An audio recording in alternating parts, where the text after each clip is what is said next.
에브라임과 므낫세라는 말씀을 가지고 이 시간 여러분들과 은혜를 나누고자 합니다. 자, 오늘 본문은 야곱이 병들었다는 말을 듣고 요셉이 두 아들을 데리고 병문안을 하는 것으로부터 시작이 됩니다. 우리 1, 2절을 보겠습니다. 다 같이 읽겠습니다. 2일 후에 어떤 사람이 요셉에게 말하기를 내 아버지가 병들었다 하므로 그가 곧 두 아들 므낫세와 에브라임과 함께 이르니 어떤 사람이 야곱에게 말하되 내 아들 요셉이 내게 왔다 하며 이스라엘이 힘을 내어 침상에 앉아. 아멘. 2일 후에란 야곱이 요셉에게 자신이 죽으면 애굽에서 장사하지 말고 가나안 땅에 있는 조상들의 묘지에 장사해 줄 것을 맹세하게 한 후를 말하고 있습니다. 자, 오늘 본문이 이렇게 시작되었다는 것은요, 앞으로 나올 내용이 앞장의 내용과 매우 밀접하다는 것을 우리에게 알려줍니다. 자, 그리고 오늘 본문에서 야곱이 병들었다고 하는데 그 의미는 야곱의 인생이 얼마 남지 않았다는 것을 우리에게 가르쳐주고 있어요. 우리는 여기서 인간의 실존을 보게 됩니다. 자, 모든 인간은요, 병들고 죽어요. 맞죠? 저도 죽고 여러분도 죽습니다. 이거는 제가 예언할 수가 있어요. 예. 이것에 예외되는 인간은 아무도 없습니다. 성경은요, 이것을 우리에게 아주 정확하게 알려주고 있죠. 우리 히브리서 9장 27절을 볼까요? 우리 다 같이 읽겠습니다. 한 번 죽은 것은 사람에게 정하신 것이요 그 후에는 심판이 있으리니. 아멘. 자, 왜 이렇게 인간은 병들고 죽는 존재가 되었을까? 처음부터 그런 것이 아니었어요. 최초의 인간인 아담이 하나님께서 따먹지 말라는 선악과를 따먹은 이후부터 인간에게 병이 찾아왔고 죽음이 찾아왔다는 사실입니다. 그로 인해 죄가 돌아 인간이 병들고 죽는 존재가 되었다는 거예요. 그런데 그게 끝이 아니죠. 성경은 그 후에 뭐가 있다고 우리에게 알려주고 있습니까? 심판이 있다고 하시죠. 이게 중요합니다. 죽으면 끝이 아니라 하나님의 심판이 있습니다. 그러므로 우리는요, 이 땅에서 반드시 예수님을 믿으셔야 돼요. 왜 믿으셔야 하느냐? 예수님만이 인간이 죽음 후에 하나님의 심판을 받지 않는 유일한 길이기 때문입니다. 그런 의미에서 저는요, 여러분에게 간절히 바라는 것이 딱 하나 있는데 그것은 무엇이냐? 여러분이 예수의 이름으로 구원을 받으시라는 겁니다. 이 세상에서 성공하고 잘 살고 잘 먹는 것도 중요한데 이것보다 더 중요한 게 뭐냐? 최고로 중요한 것은 우리가 예수 이름으로 구원을 받는 것이라는 사실이에요. 자, 그렇게 병문안을 놓은 요셉에게 야곱은 축복을 하죠. 우리 3, 4절을 볼까요? 우리 한 목소리 읽겠습니다. 요셉에게 이르되 이전에 가나안 땅 루스에서 전능하신 하나님이 내게 나타나사 복을 주시며 내게 이르시되 내가 너로 생육하고 번성하게 하여 내게서 많은 백성이 나게 하고 내가 이 땅을 내 후손에게 주어 영원한 소유가 되게 하리라 하셨느니라. 아멘. 자, 야곱이 요셉에게 했던 축복은요, 하나님이 아브라함에게, 아브라함이 이삭에게, 이삭이 야곱에게 했던 축복의 내용과 동일합니다. 그리고 예전에 야곱이 에서를 피하여 도망칠 때 하나님이 하셨던 축복의 내용과도 똑같아요. 자, 야곱이 147세라는 나이를 생각하면 이 축복의 내용은 굉장히 오래된 것인데도 불구하고 왜 이 시점에서 요셉에게 이런 축복을 하였을까요? 거기에는요, 중요한 하나님의 약속이 담겨 있기 때문입니다. 자, 그 약속은 하나님께서 주시겠다고 하신 약속의 땅이라는 거예요. 그 의미는 현재 야곱의 가족 모두가 살고 있는 애굽 땅은 하나님이 주시겠다고 했던 약속의 땅이 아니라는 의미죠. 그러니까 애굽 땅은요, 애굽 가족 모두의 입장에서 무엇을 얼마나 이루었든지 상관없이 항상 떠나야 할 땅이라는 것을 기억하라는 겁니다. 이것을 종합해 볼 때 야곱의 축복 내용은요, 현재 살고 있는 애굽은 언젠가는 떠나야 할 땅이라는 것을 요셉에게 지금 말해주고 있는 겁니다. 자, 이것은요, 우리가 지금 살고 있는 이 세상도 마찬가지예요. 이 세상은 우리가 영원히 머무를 곳이 아니라 우리가 여기서 무엇을 얼마나 소유하고 얼마나 이루었는지 상관없이 언젠가는 반드시 떠나야 할 곳이라는 것이랍니다. 왜냐하면 이 세상은요, 우리에게 주시겠다고 하신 하나님의 나라가 아니기 때문이에요. 그래서 성도라면 반드시 어떤 생각을 가지고 있어야 되느냐? 이 세상이 나의 영원한 곳이 아니다. 나에겐 하나님의 나라가 있다. 천국에 대한 소망을 가져야 한다는 겁니다. 그렇다면 어떨 때 이 세상을 떠나기 쉬울까요?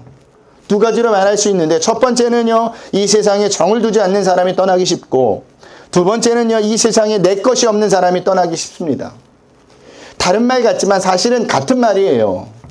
정을 두었다는 의미는요, 사실은 내 것을 이 땅에 많이 만들어 두었다는 의미이기도 합니다. 여러분, 사람이 고향을 떠날 때 왜 어려운지 아십니까? 정들었던 사람이 많아서 그래요. 내 것이 이 터전에 많기 때문이라는 겁니다. 그래서 그 고향을 떠나는 사람들을 보면 어떤 사람들이요? 친한 사람이 없거나 아예 그 터전의 기반을 잡지 못한 사람들이 떠나는 거예요.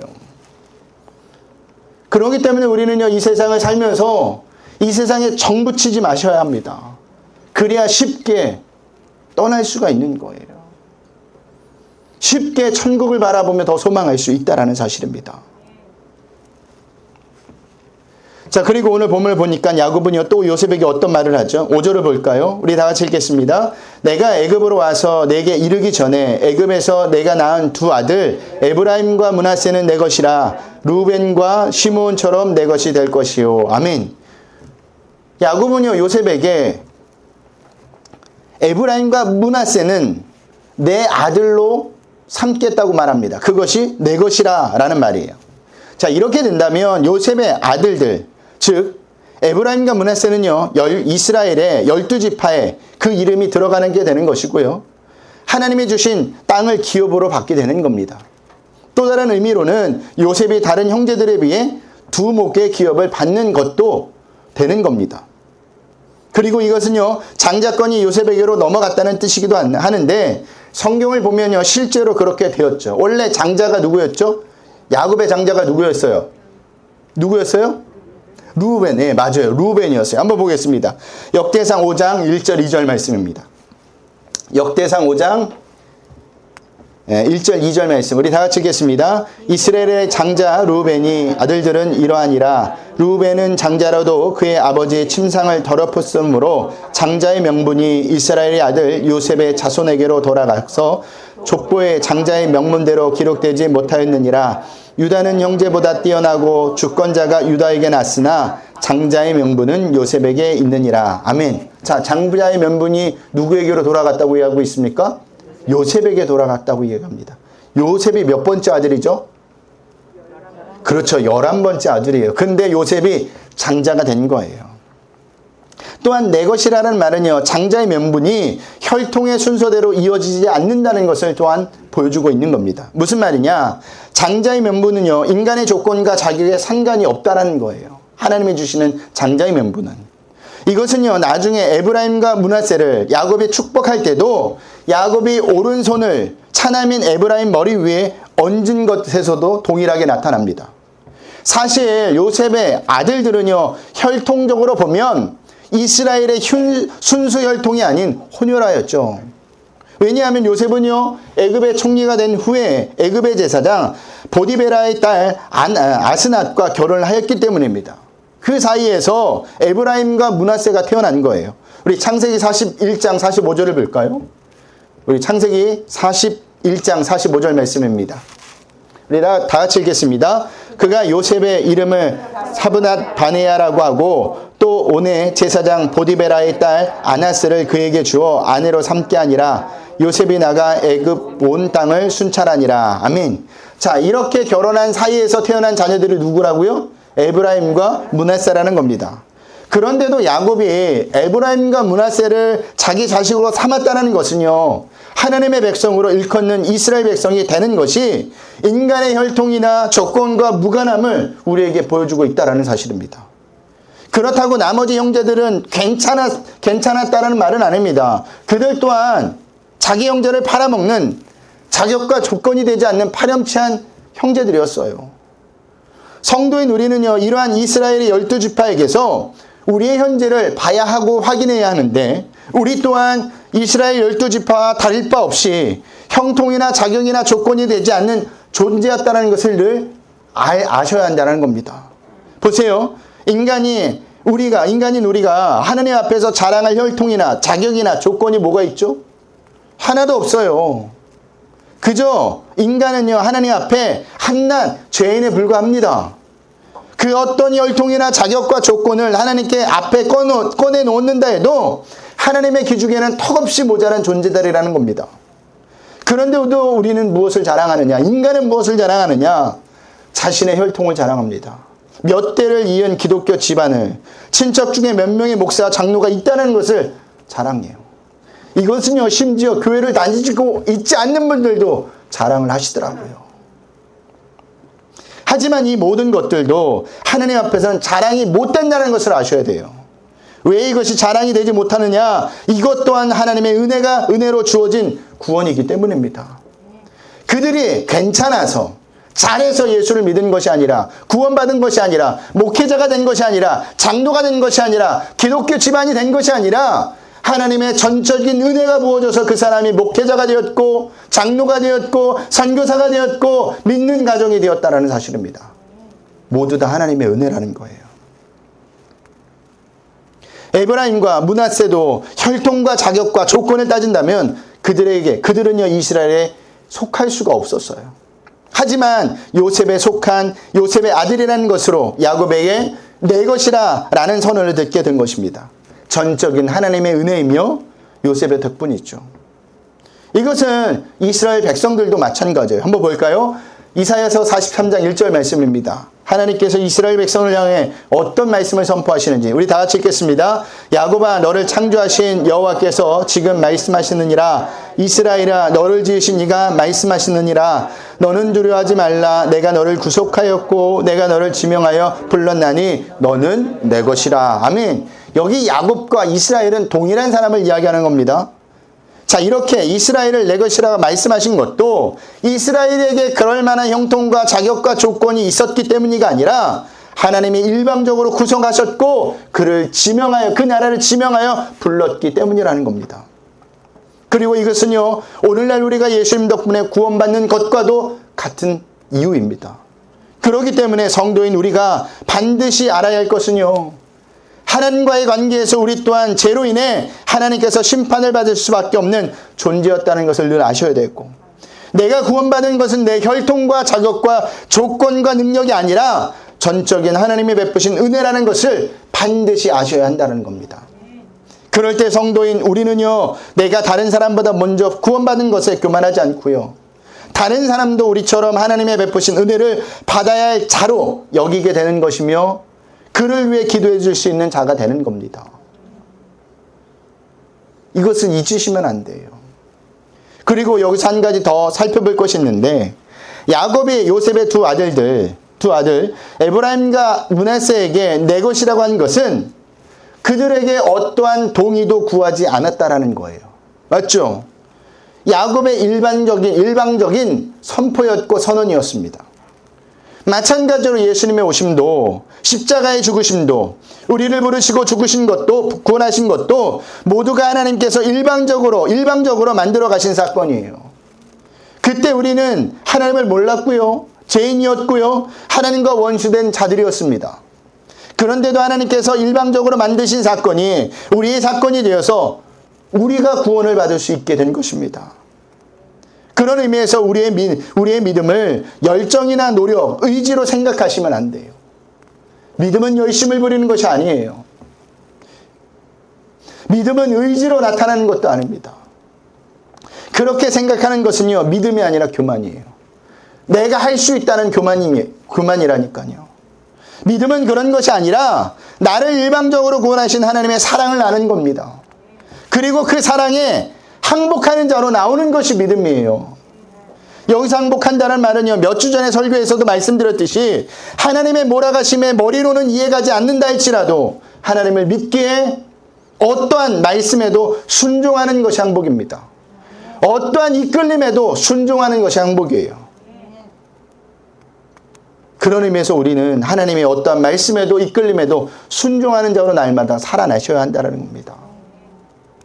우리가 아무리 경험이 많아도, 우리가 많이 안다 할지라도, 세상에 지혜가 있다 할지라도 하나님보다 더 많은 경험은 없고요, 하나님보다 더 지혜로울 수 없습니다. 그래서 순종하는 거예요. 야곱은요, 에브라임과 므낫세를 자신의 아들들로 선언한 다음 9절부터는요, 에브라임과 므낫세에게 직접 손을 얹고 축복을 하죠. 우리 구절을 보겠습니다. 우리 다 같이 읽겠습니다. 요셉이 그의 아버지에게 아뢰되 이는 하나님이 여기서 내게 주신 아들들이다. 아버지가 이르되 그들을 데리고 아멘. 자, 야곱은 요셉에게 에브라임과 므낫세를 축복하기 위해서 그들을 자기 앞으로 데리고 나오라고 하죠. 이에 요셉은요, 에브라임과 므낫세를 아버지 앞으로 데리고 나오는데 아버지 야곱 오른손 앞에는 누구를 세워요? 누구를 세워요? 처음에는 므낫세를. 왼손에는 누구를 세웁니까? 에브라임을 세웁니다. 우리 13절을 보겠습니다. 다 같이 읽겠습니다. 오른손으로는 에브라임을 이스라엘의 왼손을 향하게 하고 왼손으로는 므낫세를 이스라엘의 오른손을 하게 이끌어 그에게 가까이 나아가매. 자, 요셉이 두 아들을 이렇게 세운 이유가 무엇이냐? 무엇입니까? 그렇죠. 므낫세가 장자고 에브라임이 차자이기 때문입니다. 자, 성경에서 오른손은요, 아주 특별한 의미를 담고 있어요. 특히 하나님께서 그의 백성을 구원하시는 능력이나 창조의 권능을 행하실 때 보면 항상 오른손이었다는 것을 우리가 알 수가 있습니다. 한번 볼까요? 출애굽기 15장 6절 말씀입니다. 우리 다 같이 읽겠습니다. 여호와의 주의 오른손이 권능으로 영광을 나타내시니이다.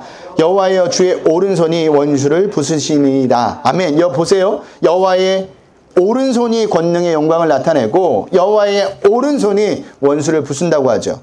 우리 시편 17편 7절 말씀도 볼까요? 우리 다 같이 읽겠습니다. 주께 피하는 자들을 그 일어나 치는 자들에게서 오른손으로 구원하시는 주여 주의 기이한 사랑을 나타내소서. 아멘. 여기서도 마찬가지로 주께 피하는 자를 어떻게 구원하신다고요? 오른손으로 구원하신다고 하죠. 그렇기 때문에 이스라엘 사람이 오른손으로 축복한다는 것은요, 하나님의 권능과 축복이 부여된다는 의미입니다. 그러니 당연히 장남이 그 권능과 축복을 받는 것이 요셉 입장에서는 당연했어요. 요셉도 이러한 생각을 가지고 있었기 때문에 장남인 므낫세를 아버지 야곱의 오른손 앞에 세워놓은 겁니다. 그런데 야곱의 생각은 달랐어요. 그래서 어떻게 합니까? 손을 엇바꾸죠. 우리 14절을 볼까요? 우리 다 같이 읽겠습니다. 이스라엘이 오른손을 펴서 차남 에브라임의 머리에 얹고 왼손을 펴서 므낫세의 머리에 얹으니 므낫세는 장자로도 팔을 엇바꾸어 얹었더라. 아멘. 자, 오른손을 차자인 에브라임 머리에, 왼손을 장자인 므낫세의 머리에 얹은 겁니다. 이것을 지켜보고 있던 요셉은요, 아버지 야곱이 눈이 어두워서 착각한 것으로 생각하고 아버지에게 손을 들어 자신이 원하는 대로 오른손을 므낫세의 머리에 옮기려고 합니다. 그리고 아버지에게 므낫세가 장자이니 오른손을 그 머리에 얹어달라고 부탁을 하죠. 우리 17절 18절을 볼까요? 다 같이 읽겠습니다. 요셉이 그 아버지가 오른손을 에브라임의 머리에 얹은 것을 보고 기뻐하지 아니하여 아버지의 손을 들어 에브라임의 머리에서 므낫세의 머리로 옮기고자 하여 그의 아버지에게 이르되 아버지여 그리 마옵소서 이는 장자이니 오른손을 그의 머리에 얹으소서 하였으나. 아멘. 자, 그런데 여러분, 우리가 여기서 알 수 있는 것은요, 야곱이 손을 엇바꾼 것은요, 실수한 것이 아니라 의도적이었던 것을 알 수가 있습니다. 자, 야곱은요, 인생을 살면서 하나 배운 것이 있었습니다. 그것은요, 하나님의 축복은 인간이 생각하는 혈통과 자격과 조건에 의해 주어지는 것이 아니라는 것을 배운 거예요. 예전에 야곱이었다면 당연히 오른손을 장자인 므낫세 머리에 얹었을 겁니다. 왜냐하면 자신도 팥죽 한 곡으로 형 에서의 장자 명분이라도 자기 것으로 만들려고 했었기 때문이에요. 과거 야곱은 자신이 할 수 있는 수단과 방법으로 하나님의 축복을 받을 만한 조건과 자격을 갖추고자 했었던 인물이에요. 야곱은 과거에 이렇게 자기 위주의 축복관을 가지고 있었습니다. 하나님의 축복을 자기를 위한 것으로 여기고 그 축복을 위해 일정한 조건과 자격을 갖추면 된다고 생각했던 사람이었어요. 그런데 이러한 과거의 야곱의 축복관은요, 오늘날 성도인 우리가 생각하는 축복관과도 조금도 다르지 않아요. 오늘날 성도들을 보면 온통 자기 위주예요. 그래서 축복을 받기 위해서는요, 하나님이 알아주실 만한 조건과 자격을 갖춰야 된다고 생각을 하고 그것을 자신의 열심과 수고로 이루어내려고 합니다. 하지만 하나님은요, 인간의 이러한 자기 위주의 축복관을 오히려 무너뜨리시죠. 우리는 그것을 야곱의 인생에서 볼 수가 있었지 않았습니까? 그렇게 야곱은요, 하나님의 간섭하시는 인생을 살아오면서 생각이 바뀐 거예요. 그리고 하나님의 축복은 조건과 자격에서 주어지는 것이 아니라 하나님의 전적인 은혜에서 일방적으로 주어지는 것임을 배우게 되었다는 사실입니다. 그래서 야곱의 손을 엇바꾸어 얹은 겁니다. 특별히 여기 엇바꾸어라는 히브리 단어, 시켈이라는 단어는요, 신중하다라는 의미도 가지고 있습니다. 그러니까 무슨 말이냐, 야곱이 손을 그냥 아무 생각 없이 엇바꾼 것이 아니라 하나님의 음성을 듣고 신중하게 생각하고 생각한 끝에 나온 행동이었다라는 거예요. 여러분, 복과 저주의 권한은요, 우리에게 있지 않습니다. 하나님에게 있어요. 그 의미는 복과 저주를 주관하고 이루시는 분이 하나님이라는 분이에요. 그러므로 어떤 인간도 자신의 열심과 수고로 복을 얻을 수가 없고 다른 사람을 저주할 수도 없습니다. 성도인 우리는 이것을 깨달으셔야 돼요. 그런 의미에서 야곱의 행동은요, 므낫세보다 에브라임을 더 사랑해서도 아니고 에브라임이 축복을 받을 만한 자격과 조건이 있어서도 아니라는 겁니다. 하나님의 축복은요, 인간의 조건과 자격을 초월하여 하나님의 일방적인 뜻에 따라 주어지는 거예요. 오직 하나님에 의해서만 결정된다는 겁니다. 우리가 이렇게 구원받아 이 자리에 나와 하나님께 예배드리고 있는 것도 마찬가지예요. 절대 다른 사람들보다 조건과 자격이 나아서 먼저 구원받아 이렇게 예배드리고 있는 것이 아니라니까요. 왜 우리를 먼저 선택하여 주셨는지 저는 몰라요. 늘 이야기하잖아요. 저는 몰라요. 그럼 여러분은 알까요? 여러분도 몰라요. 조건과 자격을 따준다면 나보다, 우리보다 훨씬 괜찮은 사람들이 많아요, 세상에는. 그런데도 하나님은 우리를 선택해 주셨다니까요. 그래도 한 가지 알 수 있는 것은 뭐냐? 오직 하나님의 의해서만, 은혜로만 결정되었다라는 사실입니다. 그래서 야곱이 15절 16절에서 하나님이 자신을 인도하시고 기르신 것을 복으로 간주하며 그와 같은 복을 자신의 후손에게도 주실 것을 간구하고 있는 겁니다. 우리 15절 16절을 볼까요? 우리 다 같이 읽겠습니다. 그가 요셉을 위하여 축복하여 이르되 내 조부 아브라함과 아버지 이삭이 섬기던 하나님, 나의 출생으로부터 지금까지 나를 기르신 하나님, 나를 모든 환난에서 건지신 여호와의 사자께서 이 아이들에게 복을 주시어 이들이 내 이름과 내 조상의 아브라함과 이삭의 이름으로 칭하게 하시오며 이들이 세상에서 번식되게 하시기를 원하나이다. 아멘. 여러분, 복이 무엇입니까?